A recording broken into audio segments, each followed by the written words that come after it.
We are Steve and Jill. Together, we've been buying and reselling land since the 90s. Our data-centric approach leaves our buyers asking, how can you sell it so cheap? Here on the Land Academy Show, We answer that and more. I'm Steve and Jack Butella. And I'm Jill DeWitt, and this is the Land Academy Show. This is episode number 1988, and today we are talking about the anatomy of a new Land Academy member in 2024. And a little later in the program, we'll talk about a fresh look at the land business in 2024. It's a new year. Yep. You're just noticing that? I love January. Oh. It gets a whole different new start on buying and selling land, and it's like new budgets and everything. You get to hit the reset button. Whether you need it or not, you have the opportunity to hit the reset button. I have to tell you, there's an obvious theme for this year that's a little bit different than recent years. And it seems like there's more people doing this. More people are buying and selling land. So like everything, all the time, you have to roll with it, adjust it, and make it work. Adjust for it and make it work for yourself. You know what's funny about that is that for people, like for every person that gets, I'm going to argue that for every person that's like, oh, I just figured out land and they want to get into this business, there's people that get out of it. Yeah. They lose interest. They weren't committed. It's usually something like that too. Yeah. Is why it was too much work, or something like that. Or they had a life event, things what else happen. I've really noticed is everybody's interested now. Everybody is interested in having some type of side gig. It's just it's a thing with everyone now. That's been that way for a couple years. Yeah, but it hasn't been that way for 25 years. Is this a new thing for you? No, I'm very surprised at how prevalent side businesses are. On one hand, it's good. I want everybody to, whatever entrepreneurial things inside of you, let it come out. On the other hand, maybe do it responsibly.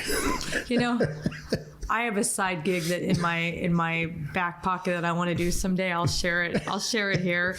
It will make no money, but it will be fun. I want a little mountain town pottery shop. Watch me. Why wouldn't you do that? It's coming. Someday I'm going to sell the cutest little coffee mugs, and maybe I'll make some, and they're going to be awful. I can tell you. Jill's failed mugs. Jill's failed pottery shop. Jill's failed pottery dream. Jill's failed. Yeah. Well, it's my dream, but the pottery will not make any money. But it's going to be fun. And you know what? It's going to open on the days that I feel like opening. Yeah. That's if you run your land business on the days that you feel like buying and selling land, you will fail. It will be your failed land business. Here's a perfect example of what happens. Yeah, you know what? There's no such thing as Steve and Jill's failed land business. That's true. Failed pottery shop, sure, but not this. Mm-hmm. And failed pizza company. Yep. Oh, that's for sure. I have a running list in my head of all the companies that I've ever failed in. Oh my God. And it's all of them. Somebody was asking me. Except like 3. Oh, it was the funniest thing. An 18-year-old girl who happened to be washing my hair at the time. I was getting my hair done, and she's like the assistant to my hair gal, right? Oh, no. No, she's like asking us what we do, and like, so how long have you owned these companies, all this stuff? And she's like, her thoughts were, it was always great. I said, oh, heck no. I can't. There's so many failures along the way. I can't count that many. It's never great. It's like, there's so many, you have to try things and then it doesn't work, or you change it, or you come at it again, whatever it is. It's like, it's not all peaches and cream. There's brief, tiny little moments of, wow, this is actually working. And then the rest of the time is just horrific. Yeah. Exactly. Each week on the show, we answer questions from our Land Academy member Discord forum. We review land acquisitions from our weekly member webinars and take a deep dive into 2 land-related topics, usually by popular request. Right. And if you would like us to answer your questions, or I don't know, you just want to find out more, I'll tell you right now, as we are recording this podcast, enrollment is temporarily reopened. What? You mean what? I can get in Land Academy? Yep, you can. Go send a note to support@landacademy.com, or just go on our website, schedule a call, or just go on our website and join. People are making big bucks in this group. Seriously. Yeah, they are. Yeah, can't miss. So here's the question. So Kevin H. wrote, "Hello, everyone. My name is Kevin, and I joined Land Academy in July of 2022. With the new year, I wanted to share with everyone how it's gone so far." Oh, I love these things. Me too. Oh, you know, I kind of read this. It's a book. Do you want me to read the whole long thing? No, I cut it off. Oh, you did? You already did Yeah. brief it? Okay, thank That's you. it. All right. Jimmy, sure everything pretty much that's in here? Yes. Okay, got it. It's really worth listening to. Okay. Well, I want to make sure I'm not sharing too much sensitive information. What Jill sees as a book, everyone else sees as helpful. Thanks. All right, so here's what Kevin wrote. My setup. I self-funded all my deals so far. I was lucky to have a lot of savings from a previous job. I generally target 5 or more acres of rural vacant land in the Midwest and the South. I don't have any specializations like infill lots, commercial lots, whatever. My approach has been somewhat average. I only send mail. I don't love sales, but I call everyone back whose property is at least somewhat desirable. I'm not super precise with my mailers and county selection, but I get them out the door in good quantity. I probably could buy a bit cheaper, but I tend towards just doing the deal if the numbers work anyway. I could maybe hold out for a higher sales price, but I'd rather just get my money back sooner. I outsource my red, yellow, green tests. I have an answering service, and I only sell with brokers, but I pretty much do everything else myself, and I average 3 to 4 deals a month. So here are the numbers. So this is great. From This is valuable. From July of 2022 to January of 2024, he sent out 360,528 offers / mailers.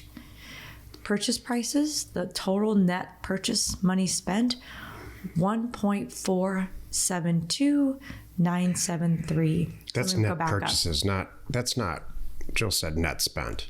This is how much land he bought. Net purchases, $1,472,973. Net sales, $2,106,483. This guy did $2 million in revenue in a year. Year and a half, July to now. So 18 months roughly? Yeah. Well, thanks for correcting me, Jill. You're welcome. Profit from land flips, $633,510. Deals completed. This is my best part. Like close on the sales side. Okay, $633,000. Ooh, how many deals did he do? 45. Average profit for a deal, $14,078. And what was his mailer yield? Mailer yield. Everybody's magical mystical statistic. And by the way, this number will change because he's going to get more offers coming off some of these mailers. But at this point, it was one deal per 8,012 units. Please retain this if you're new. Yeah. This is a direct experience from somebody who is a professional person that came into our world, spent a year and a half making this work for themselves, and had to send out 8,000 mailers to do one acceptable, profitable deal. Well, and Kevin even says, we're not even done with the notes here, but Kevin even says, I could have done better. I could have done more. So I bet on that one deal per 8,000, if he weren't as picky, he might have done 2 per 8,000. And that's right. And 3 per 8,000. That's my point. But he was only really being real picky about it. So here's his expense. And he's new. Okay, so then he added in his expenses. Like he's being really, really honest here. I love this. So, hey, this is how much it cost me to do this, everybody. It cost me $262,240 in that time.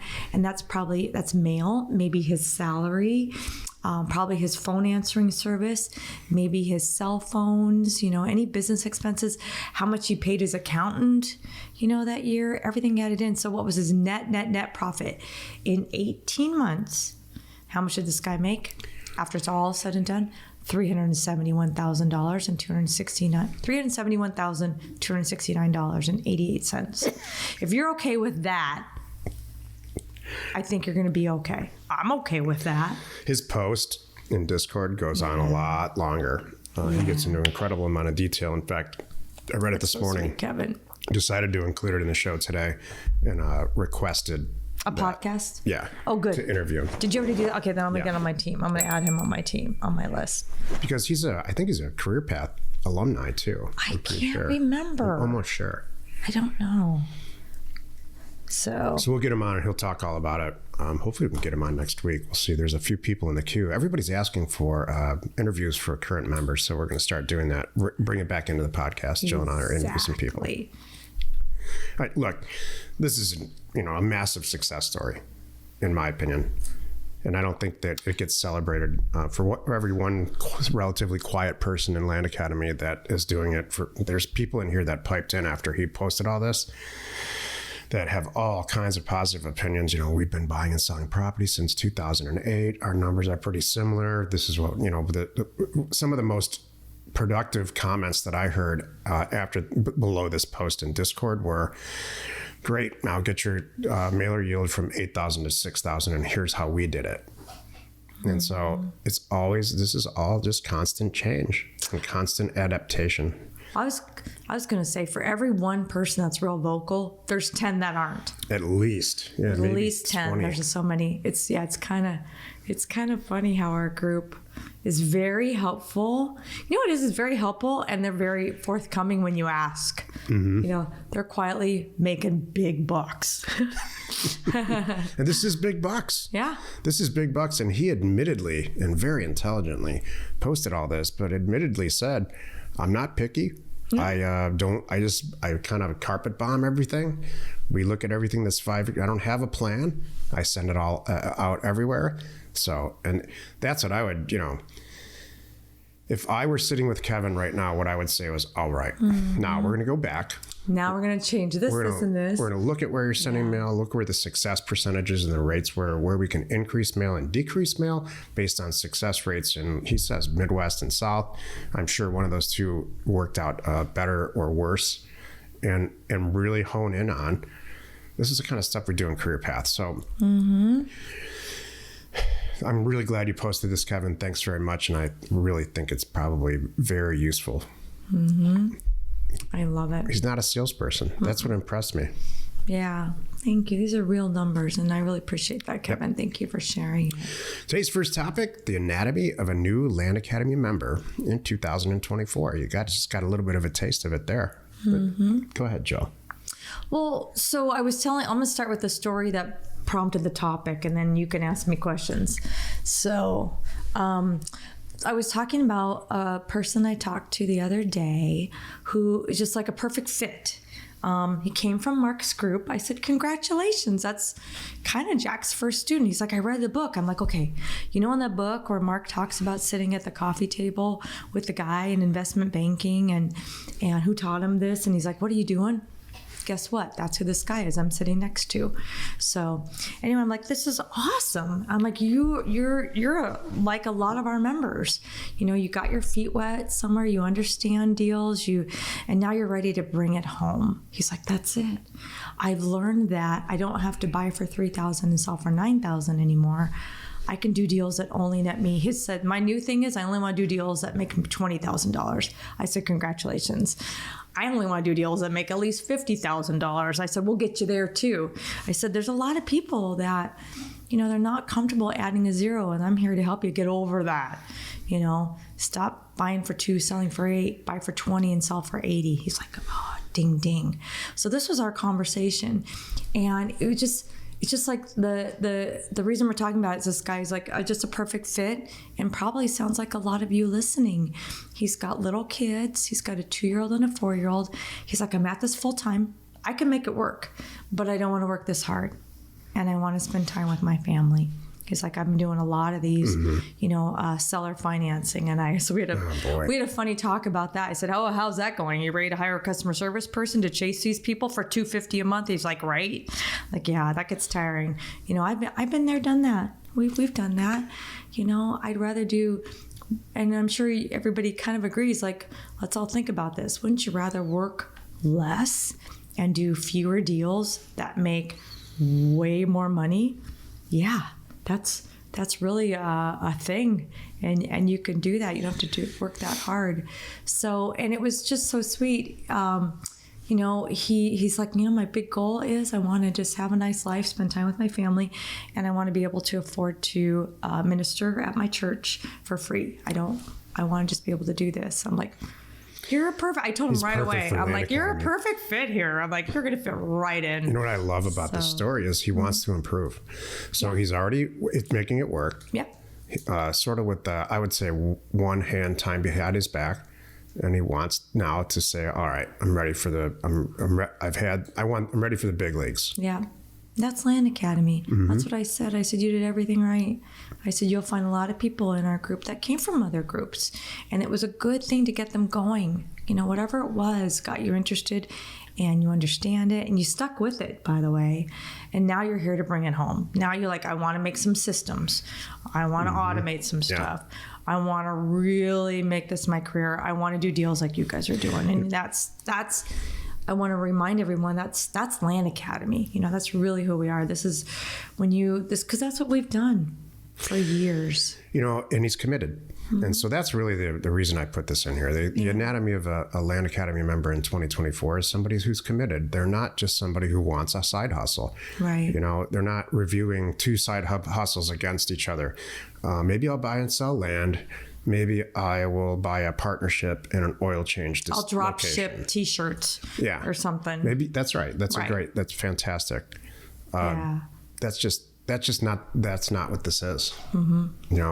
This person's committed and he's got goals. So good goals. And he's realistic. So that's it too. The anatomy of a member this year is really strong, committed, realistic, like Kevin said. Like even Kevin's numbers, if you really pick apart Kevin's numbers, and stuff, you'll find things like that could be better, that could be better. And it will be this year. Right. And that's it, but you stay with it. I've noticed that with people, and I include myself in this, when the proof of concept, when you turn the corner from the proof of concept, mentally, well, you know what? I've heard for 2 years, I've been listening to the podcast. Right. And so I joined, let's just say Mark's group, did a bunch of deals. Yeah, this works. You send mail out, people call you back, you buy their property, you resell it on time. I proved that concept to myself. Now I'm ready for something that's bigger, and I'm adjusting. All those things are not logical, regular progressions through your experience with any kind of business. So that's good. I hope he joins. Or did he join? I don't know. By the time this airs, he better have. Give him the minister discount if you need to. Exactly. Yeah. Play the starving minister card. Like, oh no. Hey, I don't want to. I'm teasing. I don't want to sell anything here, but I'm actually wondering, because this is when we do this podcast, sometimes it's a partnership meeting between Jill and I. Is enrollment opened, or how do you join? Yes, it is. It is open right now. Go to landacademy.com. On the upper left, you'll see a join here thing, and do it. This is it. This is 2024. As we're recording this, I'm doing a live event tonight, and I have a topic that I'm going to cover, and I'm just going to talk about mindset for a little bit tonight, because the big thing is I found this quote, and I'm repurposing this quote for myself, and it says, the scariest place to be right now is exactly where you were 1 year ago today. Oh, geez. Right? That's frightening. Isn't it? Yeah. So it's 2024, everybody. Let's make some changes. Are you going to do this? I think I will. Whatever you're going to do, I don't care what it is. Whatever you're thinking about, making changes, doing something, just do it. I think I personally went backwards from last year.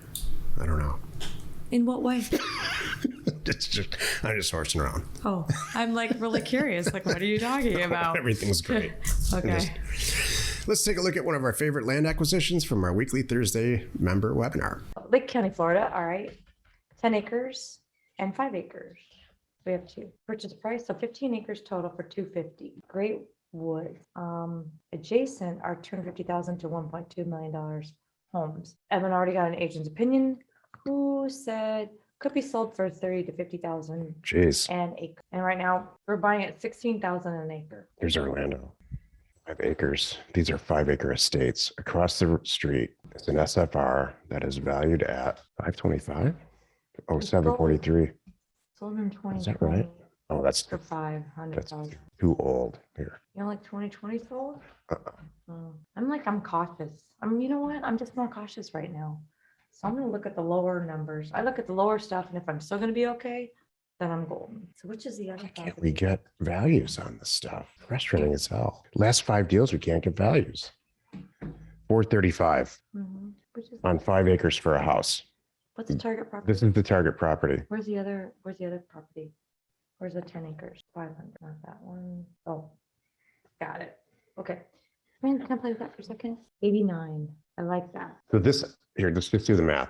If a new house commands $500,000 on 5 acres, 10% of the value is $50,000. Assuming you can split the other one up there, Mm-hmm. we're going to multiply that times 3. That's 150 grand for all 3. Really? Oh, okay. It's worth $150,000 tops. For Tops. all of them Yep. to buy. Okay.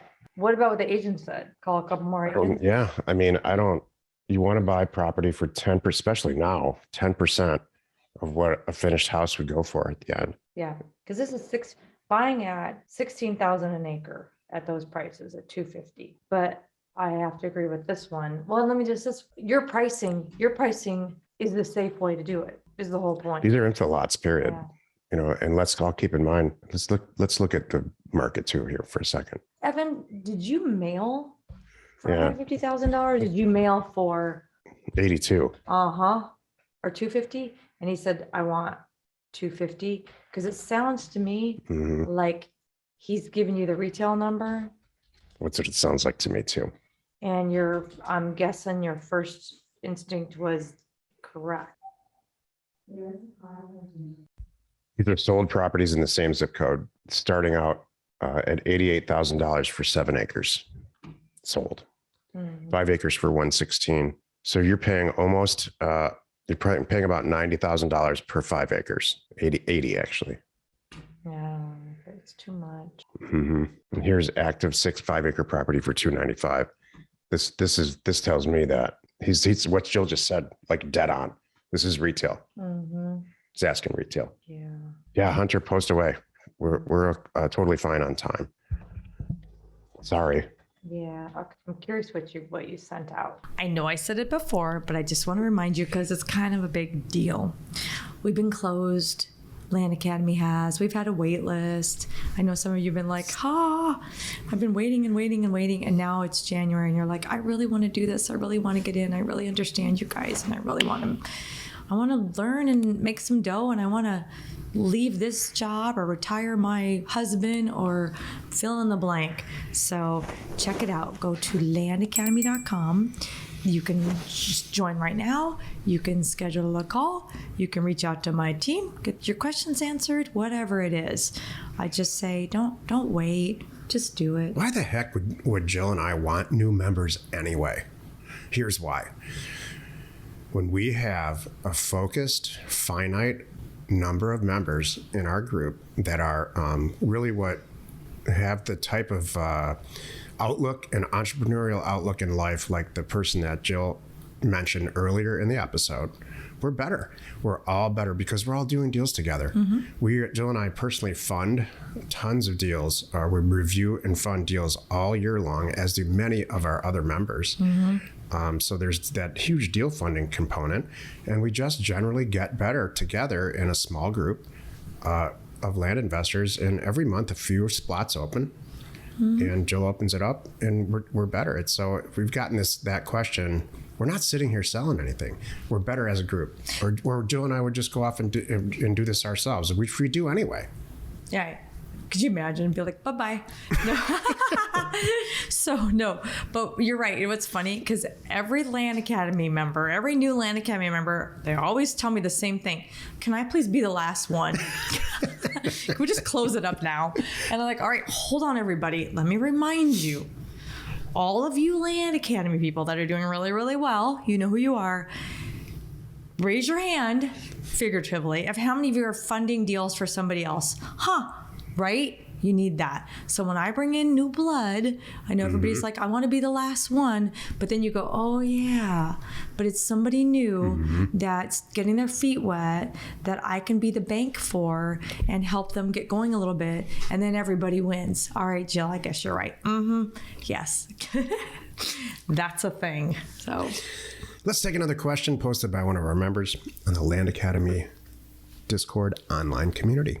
okay, this time Ed wrote, I'm looking for opinions from members who've been sending mail and doing deals for a while. I've sent about 22,000 mailers over the last few months, and I've been getting deals, so no real complaints there. For my 2024 goals, the budget is to send about 5,300 units a month. I have the time to price and scrub my own data. My thoughts are maybe they would do a better job.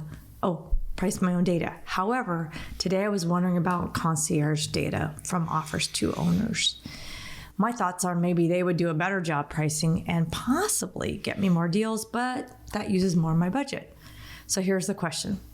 Do you think I would get more deals sending 2,770 units with concierge data, or by doing it myself, doing my own pricing, scrubbing, and all that good stuff, and sending 5,300 units? Or possibly make even more profit from fewer mailers? I do realize it's still up to me to pick the county and then to set the pricing percentage. So this is, as you can imagine, a very popular response item in Discord from other members, including me. And the answer is very directly, it depends on your personality. And that's what everybody else said.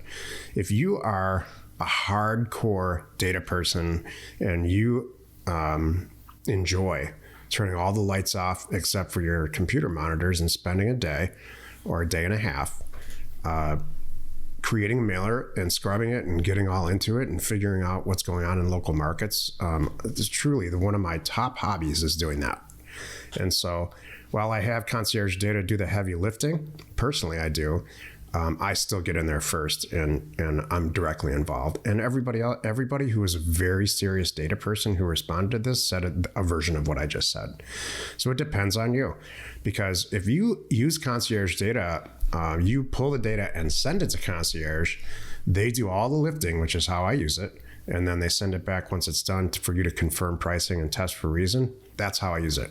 Because I don't want to, you can spend a lot of time in the middle of a mailer doing stuff that you probably shouldn't be doing that doesn't matter. That doesn't involve pricing and doesn't involve, what you said at the end here. You know what they're calling concierge data right now around 020 and stuff? It's like your land mailer done for you. Yeah. So let me just kind of just back up real quick and explain concierge. You can literally pick up the phone and say a version of this. Because you've learned from us, you know how to troll, you've picked the area, you've done the red, yellow, green test, the numbers all make sense. It's going to be this, now I'm ready to pull it and do it, right? And this is where a lot of people get hung up. They're like, I got it all figured out. Now I got to do the work. You can call them and they'll do the work. Hi, I need you to pull these 3 counties. This is the size. This is what I'm going for. Fill in the blank. Call me when it's ready for me to look over, kind of thing, and to tweak the pricing. Be like, yep, done. But what Ed's really asking here is, I'm used to sending 5,300 and I'm getting deals. I'd like to try to use concierge now and only send 2,700 and get deals. Right. I would not do that. The more involved you are in your own business, if you do have a mailer budget, remember Kevin? That's the thing. A half hour ago, he didn't talk about. He was recklessly sending mail, which is what needs to happen. If your decision here is gonna create a smaller mailer for you and save you some time, I wouldn't do it. Well, he's doing the cost savings. That's the difference. Does it spend more money to have? Does it cost? So here's the deal: you're spending money to have somebody else do it for you. Which, duh, that's called an employee almost. But the beautiful thing is you don't have to have an employee. That's a whole nother thing we haven't talked about. This is pay as you go, or what do you call that in accounting terms? I don't know. Oh. Jerry, my advice is make your mailers massive, do them really well, and whether you use concierge or not, or yourself. Right. The more mail you send out, the more successful you're going to be, as long as you do Jill's part. As long as you can manage the larger inflow of inbound, the flow of sellers calling you. Mm-hmm. You have to, that's imperative. So one way or the other, Ed, you need to send out a lot of mail. You decide which one's best for you. Mm-hmm. Today's second topic, a fresh look at the land business in 2024. Let's face it, and whether you see this as good or bad is up to you. I personally see it as good, and I certainly know Jill does. There's more competition in the land business than there was 3 or 4 years ago. If you look at it like I look at everything in just pure numbers, what that'll probably end up meaning for you is my mailer yield used to be 2,500 mailers to 1. Now it's closer to 6,000. Maybe like in Kevin's case earlier, it was 8,000. But we're still doing a lot of deals, and the yield, the return on investment from a time and a money standpoint is still extraordinary compared to any other businesses that you might whether they're side businesses or real businesses like we have. Mm-hmm. The return is massive, or we wouldn't be doing it. We would choose something else. So it's a little bit more crowded in the space. What I hear over and over and over again from people and from Discord on our Thursday call and all of it is I was the one who called the person back, and they said the seller said some version of this. I got a few mailers, but I called some people, but they never called me back. Yep.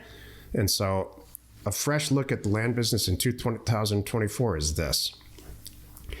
Sending mail out, choosing areas to send mail have not really that dramatically changed. The data part in making those decisions has changed a little bit, but that's pretty easy to adjust to.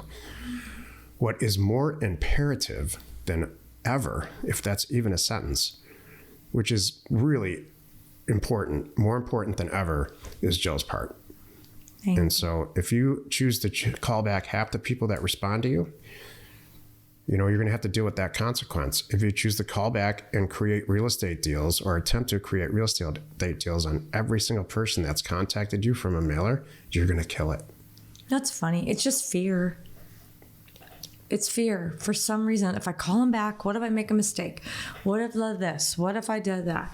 Like, so what? You're going to learn, do it. And I always tell people, I got this saying from you, we're not going to let you fall that far. We're here every Thursday. You have people on our member call that you could run deals by. Come on. Where else can you do that? I mean, could you imagine? I'm trying to think of let's think of a failing business that we had. But you know what? We have several, but I can't imagine how nice that would have been if I could have called somebody and say, hey, I screwed this up. How do I recover? It doesn't exist. I don't it's not like that. Even your college degree, you can't call back and go, hey, I you know what I mean? I have this and I screwed up. Can you help me recover? Hell no. You can't even, come on, could you imagine? That would be kind of funny. You graduated 20 years ago or 10 years ago. What are you calling us for? Well, because I didn't really pay attention. I need to brush up on it. Can you help me? They'd be like, no. Rejoin, come back, whatever. I mean, it's just not a thing. So let me tell you a little anecdotal story about a person who is incredibly successful in real estate.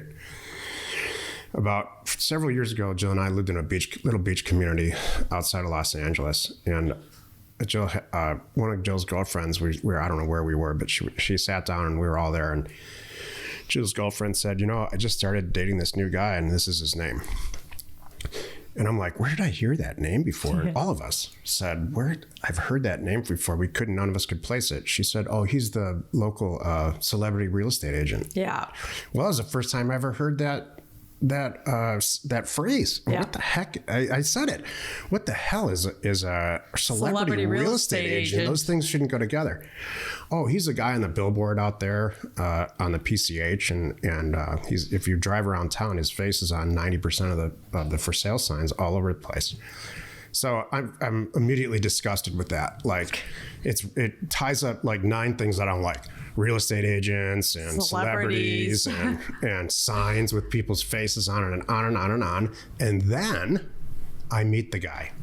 Oh, yeah. And he's the greatest guy you ever want to meet. He's nice. And it's super, super, super clear. Is she still going out with him? Yes.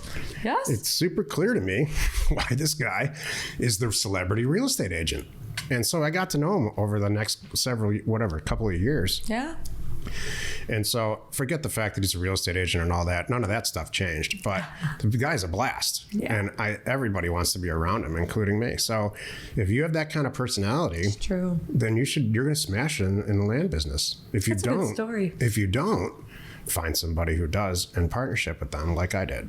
Mm-hmm. That's that something's holding you back from knocking it out of the park this year in your land business. And it's probably because if you're Jill, somebody like Jill, you don't have somebody like me doing your mailer, or you're not engaging with concierge the way that you should. Mm-hmm. Or if you have a personality like me, you don't have a star salesperson working for you. Mm-hmm. And I don't mean for you, I mean with you, or however you slice that. Am I going to take away from Come back, Jill. okay. Come back to the show. I'm here at the show. I was going to bring up a comment, but I didn't want to take away from next week's show. So I was trying to scroll down and look at the script for next week's show. So I was thinking about our several conversations today as we're getting ready and planning for this. So I'm just thinking about 2024, and so one of the things I'm gonna save it for next week. My real big comment right now, I'm gonna save for next week because I see it is on the show coming up. But so 2024, it's right. It's really about. Do you think it's really changed? Do you think we have? Yeah, I do. Okay, what? Other Thank than you. This is a good topic. Other than answering the phone, I feel like we're still saying some of the same stuff. But so what do you think's changed? Buying and selling houses. Oh, And buying and selling. It's going to take a second for me to answer this. I like this. Buying and selling houses and buying and selling commercial real estate has largely been, in the past, and specifically the distant past, left to the core, hardcore professionals in the industry, which I was part of and am part of. Buying and selling houses now, private equity has gotten a hold of it, and it's now become something that can happen in San Francisco, in Palo Alto. And they've made it, they're in the business now for good, unless some massive legislation changes, but it's still just tapping into pure supply and demand. And same thing with commercial property. Buying and selling land has largely been scoffed at and joked about. And there's land over there? Why would you ever buy a piece of land? It doesn't cash flow. We've all heard it all. Well, that's changed a lot of it because of Land Academy and the internet. It's buying and selling a piece of land for profit has historically been unattainable until probably the last 5 to 8 years, because the prevalence of data, the prevalence of companies like Land Academy helping people get into the business, and the availability of capital and a bunch of other reasons. Consequently, there's a huge, big hockey stick type increase in interest in doing this. So there's lots of schmoes in the business. And they will be in the business temporarily. True. And that's it. It's just like the story I said about the celebrity real estate agent. There's going to be a handful of people, probably a much larger handful of people than commercial real estate and houses, because there's just tons more land. Right. There's way more land than those other two products. If you look up the statistics on how many commercial pieces of property there are in this country, it's tiny compared to the number of pieces of vacant land. And so, like everything, the schmoes will cycle through, and there will be a number of people that smash it, like Joe and I have for decades, and like Kevin is, and Ed from today. So for the questions from today, so you have to decide if you're one of those people. Mm-hmm. That's that's what's changed in 2024 over 2023 and before that. There's more people in the business. It's just as easy for people who have the right personality types to smash it. You know what, though? They come and go. I'm still not worried. No, geez. Is that what you got out of that? A little bit. You're worried? No, I'm not worried. That's what I said. I wouldn't even say worried. Okay. I think it's funny. That's true. They come in, it's probably like everything else. They start it and they stop it. They just can't do it. And that's okay. Right.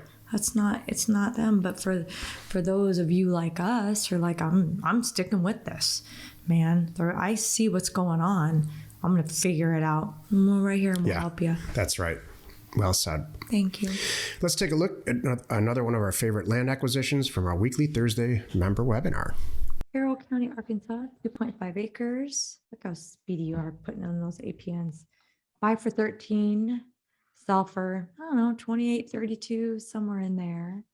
We have access along the back of the Elk Ranch lots. Physical was a road once, would need to be cleared. Adjacent, there are mobile, some older homes, nothing fancy. Attributes, power's close by. 10 minutes to Eureka Springs. Wow. Oh, now you're, Jeez. oh, you got his number there. 15 to 20% slope. Okay, so where's the access again? Along the back of those lots. There was a road. right here. Okay. They say that. He says that. Pretty slopey, and I don't see access. I'm holding up a card.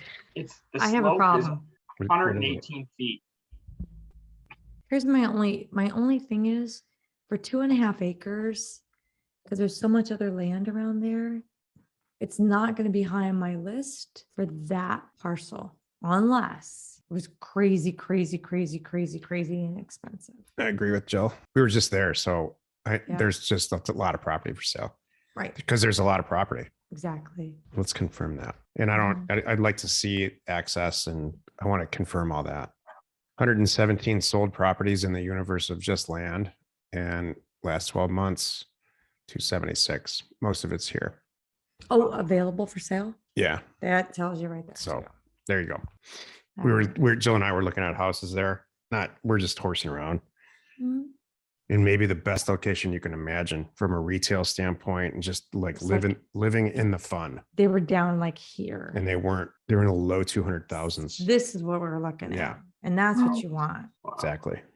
So think about that. This is this person's view for the same price. Which would you buy? I'd be buying this one. Mm-hmm. I mean, You can buy totally- a house in Eureka Springs. Look at, here's a comp that I said, you can't, this is 65,000 for 2 acres, same size. Yeah, it's more money, but it's just look at the difference. This part of the country is the best kept secret I've seen Yeah. from a price and a livability standpoint, and weather and the people and everything. Mhm. Jill, you have something inspirational to share. Yeah, I just thought about it based on what we were talking about. Like, everybody's like, okay, great. You told that great story about that celebrity agent. And the bottom line is he has this amazing personality and people want to be around him. So that brings a lot of good stuff towards him. What do you do if that's not you? Like, I don't have it. Come on, you know who you are. Then you need to partner up. You're taking my inspiration. Can we do it together? Oh, did I take yours? No, you're not taking it. That's not what I mean, but It's not written down. I don't mean taking it. I just Sorry, mean, I went first. I mean, can we do it together? Because Okay. this is my topic. All right. This is funny because this is one of the things that I'm talking about tonight on my live thing. It's one of the things I'm talking about is aware, knowing who you are, accepting who you are, what you're good at, what you stink at.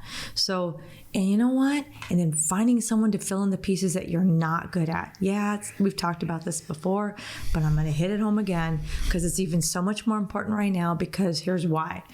Those people who have those personalities, who can connect with people really quickly, are getting the deals.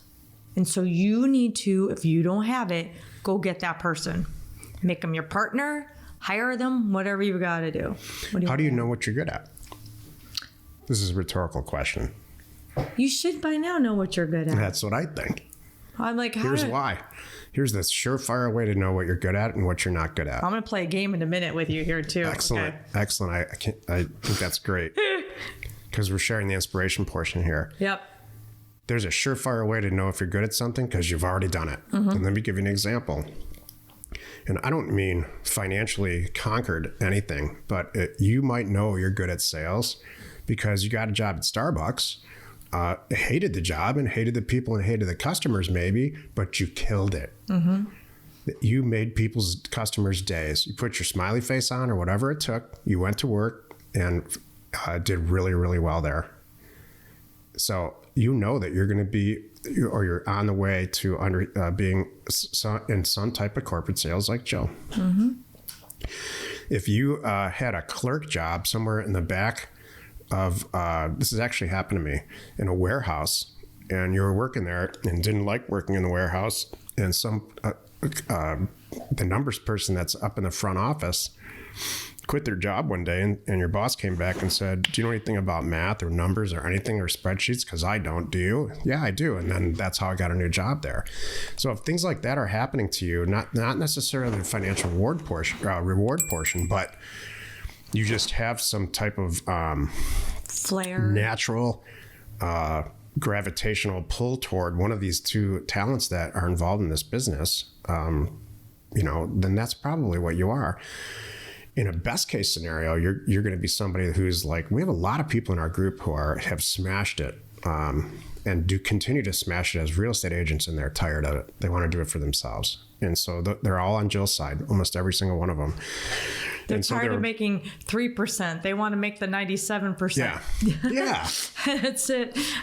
We have a ton of people like Samantha Lathis, who's just so sick of her accounting position. God knows how much money she made doing it. Yeah. And just walked away to do this so if you succeeded at something prior to this, you know who you are. Mm-hmm. If you have overcome something like, let's say, 4 years of college, which is grueling, you're going to be good at some version of this. Yep. Take a look at what's gone on in the past that's gone really well and apply it to this, and you're going to do really, really, really well if you apply the same type of effort to this. Okay, here's my game. Yeah.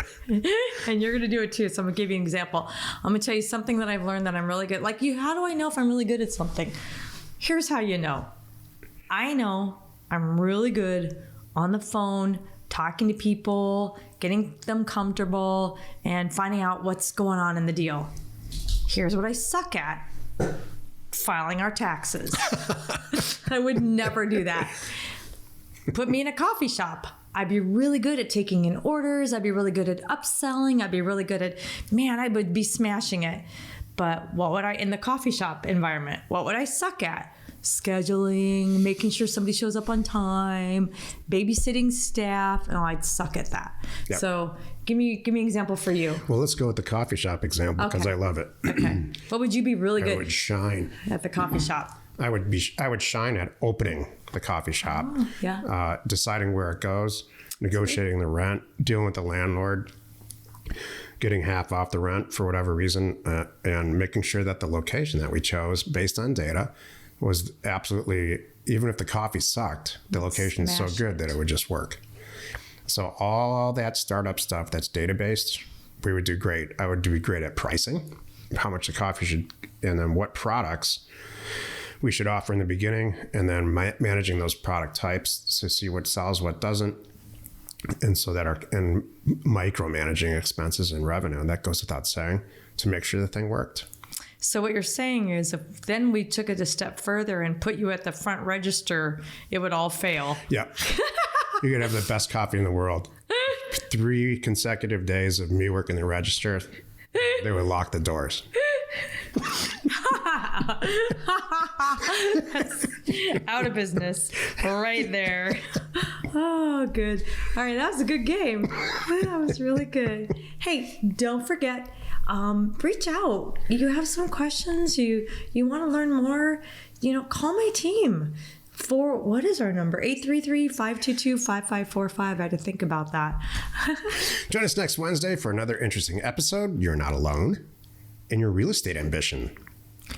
We are Jack and Jill. Information and inspiration to buy undervalued property. We hope you find our content valuable and we appreciate your support. If you have not already, please check out our channel and hit the subscribe button. And your comments and suggestions help us to create the content you're here for. Hitting the like button helps to support our channel's algorithm and gauge your interest for future shows.